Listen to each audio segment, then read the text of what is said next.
Paz, Senhor, meus irmãos em Cristo Jesus, muito obrigado por vocês estarem aí, parabéns por vocês se permitirem estar em mais uma lição da nossa EBD. Hoje nós vamos para a lição número 8, o verdadeiro discípulo, servo, cuidadoso, exemplar e fiel ao sumo pastor.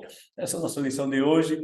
Para você que está a primeira vez, meu nome é Ronald, sou professor do Instituto Teológico Metanoem, onde estamos juntos aqui, nós ministrando para vocês, passando materiais para ajudar aqueles que se interessam no conhecimento. Sou reitor do Instituto Teológico, fundador do Instituto, e também ministramos várias temáticas dentro da teologia, ok? Se você se interessa por bacharel, o médio em teologia, entre em contato, está no link embaixo do vídeo e nós estaremos tendo prazer em servir aos amados irmãos e irmãs, ok? Assim, lembra você que ainda não se inscreveu no nosso canal, inscreva-se no nosso canal, dê seu joinha, compartilhe, vamos abençoar vidas. Este é o propósito desse canal, abençoar, alcançar mais pessoas com a palavra de Deus. E se você ministra EBD e quer adquirir esses slides, é só mandar uma mensagem no link do WhatsApp que está aí embaixo do vídeo. Você fará parte de um grupo onde é fechado, não tem diálogos, somente para informações do Instituto, ok? E você receberá semanalmente esses slides. Deus te abençoe muito bem. Vamos aqui já para a lição número 8, para a gente poder já agilizar, né? O verdadeiro discípulo, servo, cuidadoso, exemplar e fiel ao sumo sacerdote, ao sumo pastor, ok? Muito bem, vamos lá. Texto áudio. Procura apresentar-te a Deus aprovado como obreiro que não tem de que se envergonhar, que maneja bem a palavra da verdade. 2 Timóteo 2,15. Esse texto nos chama muita atenção, né? É você procurar se apresentar a Deus, tá? Esse é o ponto essencial. Não estamos, tá? Nenhum de nós deve se permitir, tá? Querer se apresentar para as pessoas de nível simplesmente comum, pode ser natural. Nosso objetivo deve ser, sobretudo, estarmos apresentados, aprovados diante de Deus, ok? Vamos lá, então. Verdade aplicada, o bom discipulador procura servir ao rebanho com fidelidade, ao sumo pastor, dedicação, sendo exemplo e sem ganância. 3 objetivos nessa lição de hoje: ensinar que não se faz nada sozinho, mostrar os deveres do discipulador, motivar o discipulador a ser exemplo. Vamos então aqui no texto áudio, está em 1 Pedro, capítulo 1, 5, versículos 1 ao 4. Por favor, você lê aí, tá? E enquanto você lê, tá, eu já vou para nossa aula, para nossa introdução, tá? Então, meus amados, vamos aqui, né, na introdução, que nos diz: a fraqueza de Diótrefes se revela em um dos pontos cruciais no desempenho do seu chamado: desprezar o trabalho em equipe. Isso significa dizer que não existe um ministério completo que produza frutos se não possuir uma equipe unida em propósito e visão, disposta a alcançar o mesmo objetivo. Então, meus queridos irmãos e irmãs, isto aqui é uma essência, tá, que nós devemos aprender, né?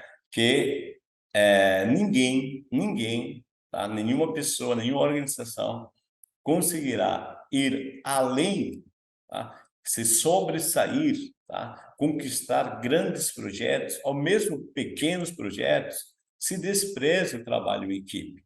Porque lembra que Jesus disse: um reino dividido não prevalece. Um reino dividido vai cair, tá? Então, equipe, ok, deixa eu usar para vocês essa metáfora de sistema, tá? O que é um sistema? É uma organização. Nosso corpo é um sistema, tá? Então, como sistema, nosso corpo cada parte, seja a mão, seja a pé, cada parte do nosso corpo, se trabalharem em desacordo, sem ter um só propósito, uma só visão, gera problemas. Imagina se o braço direito quer ir para esse lado direito e o esquerdo quer ir para lá, tá? Então, quando eles se dividem, tá? Há problema, tá? Então, a consciência de que nenhum corpo, nenhuma organização, nenhum sistema funciona se não estiver com um propósito e visão em unidade. Tá? Nós, como igreja, precisamos a cada dia perceber, tá? É uma necessidade que temos, tá? De ter uma equipe unida em propósito e visão.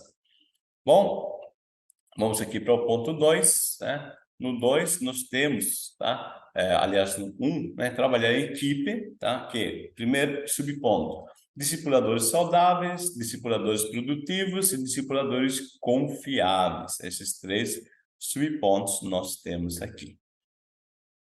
Trabalhar em equipe. Ao iniciar seu ministério, Jesus recrutou homens para sua equipe ministerial. Ele reuniu pessoas simples, como alguns pescadores, mas também de outros níveis sociais, como um cobrador de impostos, para serem seus discípulos. O termo discípulos do grego, madite, significa seguidor ou aprendiz. Bom, veja o exemplo que Jesus nos dá. Mesmo sendo ele o Filho de Deus, tá? Deus entre os homens, a segunda pessoa da Trindade aqui encarnada, tá? Mesmo assim nos mostra que o ministério ele não faz sozinho. Ele monta uma equipe, prepara uma equipe, recruta homens, né? E prepara essas pessoas para assumirem o seu lugar. Isso é uma consciência de maturidade fantástica. Quando o líder sabe que ele vai passar. Tá? O líder percebe que ele precisa transmitir tudo aquilo que Deus lhe transmitiu, seja de conhecimento, seja de experiência, para que essa equipe, as pessoas dessa equipe, em algum momento possam assumir o seu lugar, ok? Então, Jesus, ele reúne pessoas, tá? Não segundo o histórico delas, mas segundo o potencial delas, tá? Isso é importantíssimo. Nós devemos ter muito cuidado, tá? Para não focar simplesmente no histórico das pessoas, mas aprender a enxergar o potencial delas. Discipuladores saudáveis. Pedro, que exerceu uma liderança saudável, se colocou com a mesma importância ministerial dos demais, ao dizer que era um presbítero, como eles. O termo presbítero, em grego, né, vem da raiz presbiteroi, né, aqui presbíteros, e significa ancião de idade, referindo-se à maturidade espiritual daquele que ocupa esta função. Dentro do contexto onde nasce essa função do ancião, do presbítero, é lá no período do cativeiro babilônico, quando Israel, né, ou o reino de Judá, está lá na Babilônia por 70 anos, você deve lembrar disso, eles lá, tá, na Babilônia, estão sem sacerdotes, sem levitas, sem sumo sacerdote, sem templo. Então se junta um grupo de judeus para formar uma sinagoga, 10 judeus no mínimo.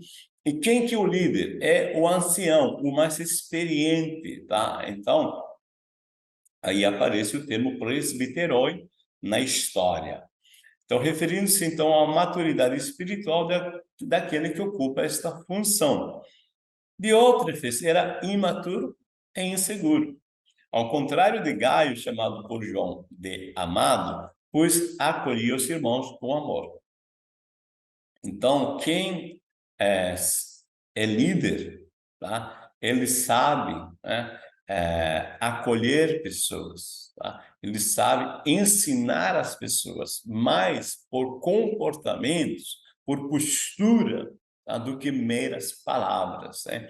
Nós vemos que Diótrefes ele quer impor, né? Ele quer fazer que a sua vontade se cumpra, tá? E não está pensando em ajudar os outros. Então, mostra essa insegurança, essa imaturidade.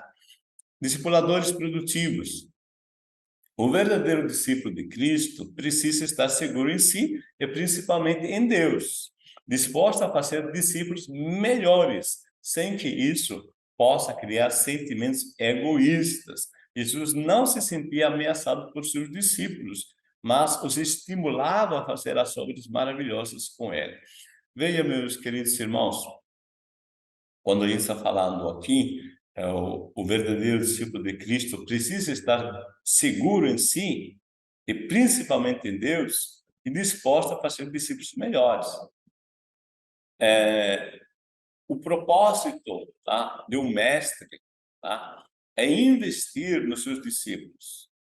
Tá? O sucesso do mestre não está aonde ele chega, mas aonde seus discípulos chegam. Tá? Aí que você vê o sucesso de um líder, de um mestre. Então, Jesus, né, ele disse, olha, vocês vão fazer essas obras maiores. Né? Olha, Jesus não se sente ameaçado por seus discípulos. Os discípulos não são concorrentes. Tá? As pessoas que estão ao lado de Jesus não estão competindo com ela. Jesus não olha seus discípulos como competidores contra ele. Ah, ele vai se tornar melhor que eu. Não. Tá? Então, Deus abençoe, tá? Que cada um de vocês seja melhores professores, né? A cada dia muito mais, porque o campo é grande, a seara é grande e precisa de ceifeiros. Discipuladores confiáveis. Quem não é confiável, um dia será exposto e todos conhecerão sua má índole. Foi o que aconteceu com Diótrefes, que se recusava a se submeter à liderança do apóstolo, e suas atitudes estavam causando uma influência prejudicial ao desenvolvimento da igreja. Gaio e Demétrio tinham boa reputação e foram reconhecidos pela lealdade e pela verdade. Olha só, o quanto, né, você se percebe confiável. Tá? Porque onde não há confiança, os relacionamentos estão minados. Então, quem não é confiável, um dia será exposto. Então, todos conhecerão a má índole. Então, é preciso nos escolher. Tá? O quanto de confiança, tá, você pode perceber que as pessoas têm em você e você nas pessoas. Tá? Aqui, Gaio e Demétrio têm boa reputação e foram reconhecidos pela lealdade e pela verdade. Tá? São pessoas, né, que são confiáveis. Ok? Apacentar o rebanho, ser cuidadoso, ser voluntário, ter ânimo. E Pedro foi chamado por Jesus para uma tarefa muito especial, apacentar suas ovelhas. Lembra lá em João 21:16. Apacentar no grego é poimainon, tá? Ou poimeno, né? É uma expressão usada para indicar cuidado, provisão, conduzir, guardar. Esse termo grego é literalmente referindo-se a ovelhas, aos animalzinhos, tá? Então, um pastor desses animais, que são as ovelhas, que tem seus recursos limitados de alguma forma. Então, o pastor está lá para cuidar, para prover, para conduzir, para guardar, e esse é o papel de um pastor, de um líder. Diótrefes não agia assim. Ele agia como um mau discípulo que cuidava de si mesmo, o que Deus condena, em vez de cuidar das ovelhas voluntariamente e com ânimo, como Pedro ensina. Então, o propósito, tá, da chamada, né, de alguém a perceber que está sendo chamado para a liderança, já coloca isso na cabecinha, tá? Está sendo chamado para cuidar, prover, conduzir e guardar essas pessoas que Deus está confiando na tua liderança. Ser cuidadoso é dever daqueles que estão nesta função. Exercer o seu chamado com compromisso de alimentar, proteger, guardar, defender e ensinar as ovelhas que estão sob sua responsabilidade. Tendo Jesus o bom pastor, que dá a sua vida pelas ovelhas, como exemplo. Ter amor e zelo é essencial, é importante para Deus. O pastor escolhe velar pelas ovelhas. Veja, Jesus conta daqueles que assumem um papel de serem pastores, trabalharem como pastores, mas assumirem uma responsabilidade como se eles fossem donos daquelas ovelhas, não meramente funcionários contratados. Tá? Então, o bom pastor é aquele que dá vida pelas ovelhas, que assume o papel, sabe que Deus o colocou nessa posição, tá? E ele aqui na terra é responsável, ele é o representante de Deus, como pastor de Jesus, tá? E é responsável por cuidar dessas pessoas, tá? Então aí vem essa responsabilidade de o líder, tá? Assumir a sua vida de dar a vida pelas ovelhas. Ser voluntário, ainda que tenha recebido o chamado de Deus para o ministério, o discípulo de Cristo precisa agir com voluntariedade. Por isso, Pedro se exorta a não apacentar as ovelhas por força. Não por força, diz Pedro, mas voluntariamente. Veja, Jesus se entregou voluntariamente pelos nossos pecados. A vontade é uma atitude muito importante, tá, para Deus, porque mostra a capacidade de escolha ou não de algo. Deus respeita a vontade humana, mas deseja que vivamos segundo a sua vontade, boa, agradável e perfeita. Vamos entender um pouquinho aqui. Veja, não por força, mas voluntariamente. Tudo, tá? Mas não é só no ministério. Em tudo que você faz, por obrigação, tenho certeza que é um peso na tua vida. Ah, eu tenho que fazer isso.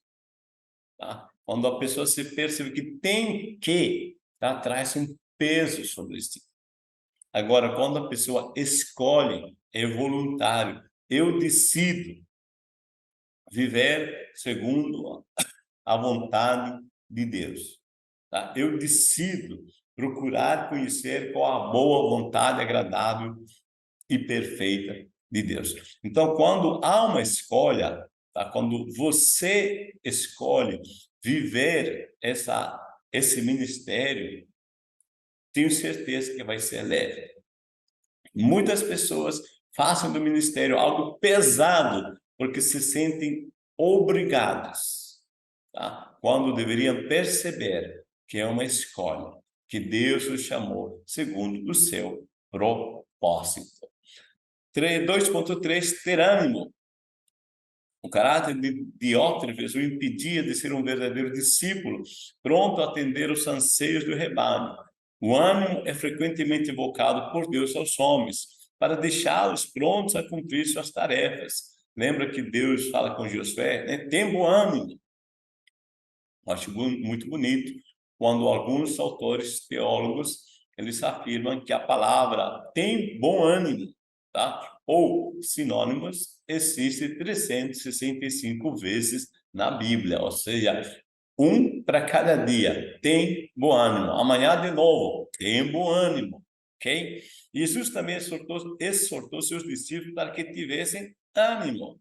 Estar animado é estar confiante de que as coisas acontecerão, ainda que não sejam fáceis. Ou seja, isso é desafiador para você. Tenha bom ânimo. Mas eu não consigo. Eu tentei uma vez, não deu certo. Tentei outra vez, não deu certo. Parabéns, porque você está ganhando experiência. Tá? Continua, tá? Você, com certeza, algum momento vai errar novamente, tá? Mas pensa, você está tendo experiência, aprendizado, e a cada vez mais que você treina mais, com certeza assim vem um aprendizado mais naturalmente e você exercitará teu ministério com maestria. Tenha bom ânimo. Número 3, servir de sempre, ser livre da ganância, prestar contas, receber a coroa de glória. Um discípulo dominado pelo sentimento de insegurança não é um bom exemplo.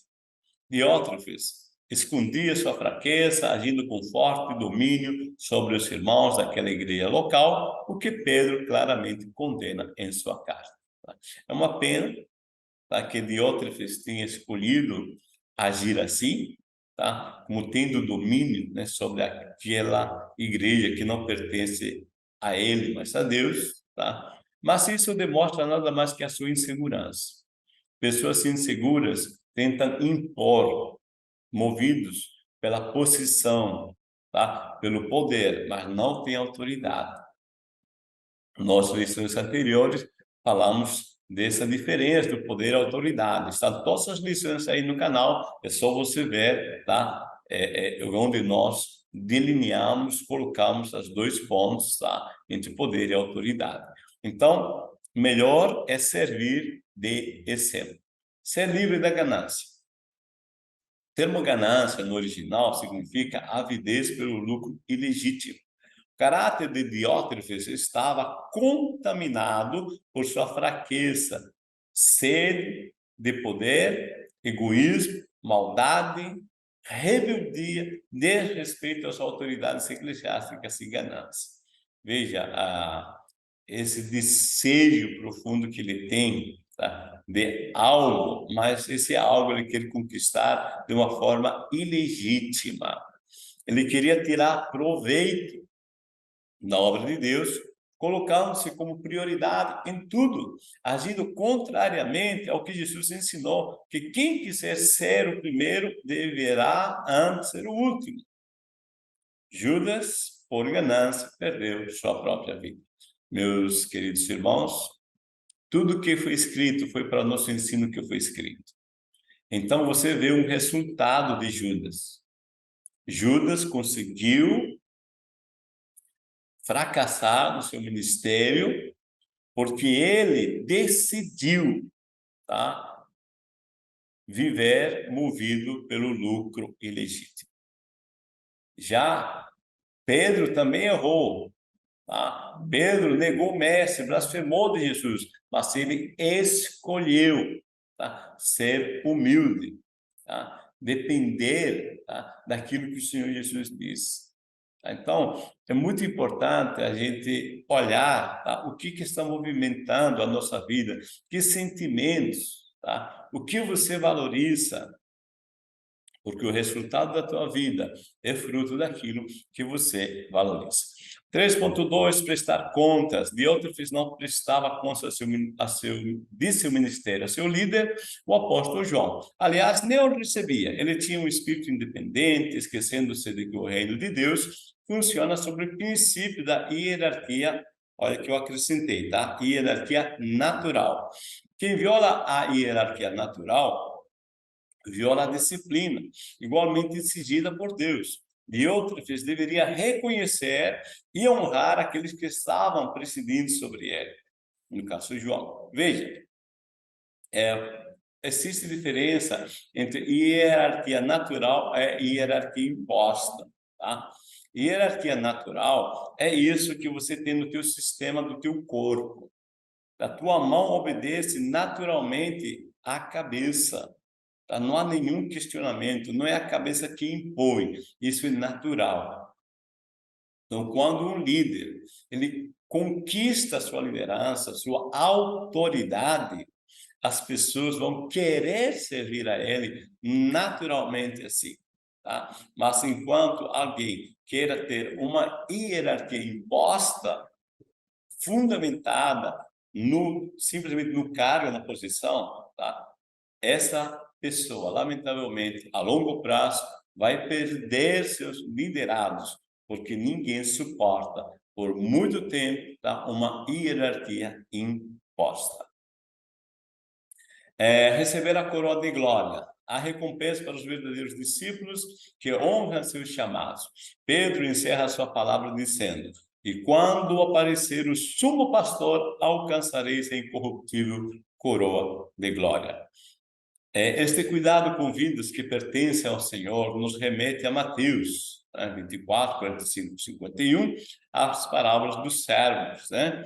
E é preciso sermos sérios, fiéis e prudentes.